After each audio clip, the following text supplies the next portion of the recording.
Welcome back, and I thought I'd kick off this part of the show with a question for Harry. Are you ready? Yep.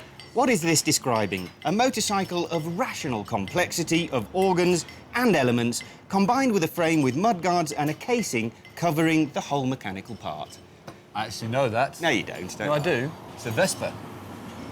Yeah, that's quite impressive. That's actually the original patent description filed by the Italians for Vespa in 1946. Yes. Do you know why it's called a Vespa? I don't know, no. Because Enrico Piaggio, when he first saw the prototype, he said something, and this is in Italian, and Vespa, which means it looks like a wasp.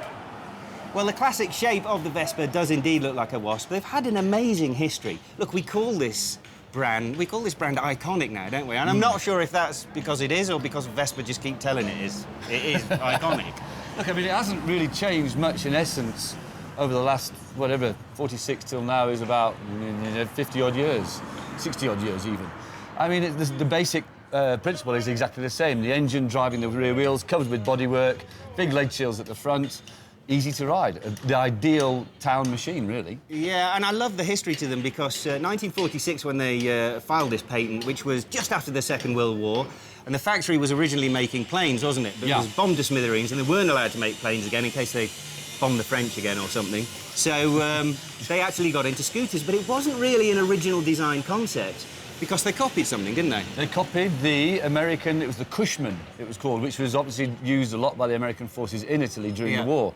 And they saw this and they're like, that's a good idea. So they basically took that concept and used it to get Italy mobile again after the war. Cheap, cheerful, the roads were in terrible condition, and these bikes could handle that.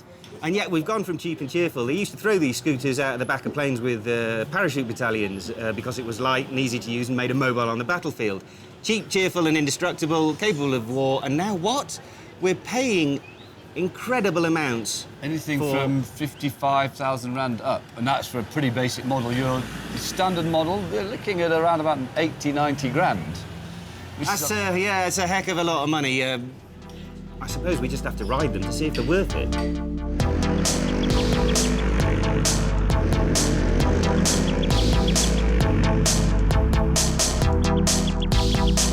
Vespa may well have earned itself the right to call itself an icon, I suppose. It's been around long enough. This GTS 300 I'm on, 88,000 rand, so that puts it right in the ballpark of things scooter-wise, like Honda's big-wheeled Integra 700cc's.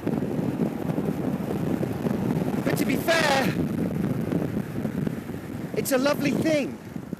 There's a real solidity to the way the thing's been put together. It does feel like a quality piece of kit. And compared to most cheaper scooters, much cheaper scooters that look the same but aren't really, it's in the handling that it really stands out because it's really stable, really solid. The brakes are stupendous. And it doesn't give you that nervous feeling that a lot of scooters do. You could easily justify spending this amount of money on a scooter. I mean, you pay over the odds for Levi jeans and any sort of branded goods. Why not the same for a scooter? And Harry's scooter shows exactly that. That's been tarted up no end. When it comes to accessorising one of these, the sky really is the limit. I mean, look at this bike, for example. Custom paint job, 7 grand. Exhaust pipe, Akrapovic, 7 grand. Brakes, suspension, about 7 or 8 grand. Engine mods, well, sky's the limit, really. But as Matt said, it's the perfect urban tool. The brakes are great, the suspension's sorted, it's got enough power to get you away from traffic comfortably. I mean, it's expensive, but you do get what you pay for.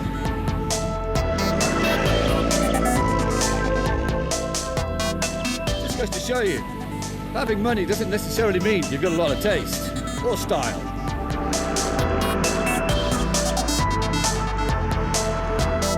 I love them. They're great little things, they're fashionable, they do what they're supposed to do, but like we keep mentioning, they do cost quite a lot. Harry, I mean, can you ignore it? Is it really worth the money? 90 grand is a lot of money, especially when you compare it to a 12 grand, 15 grand big boy or Poozy or something.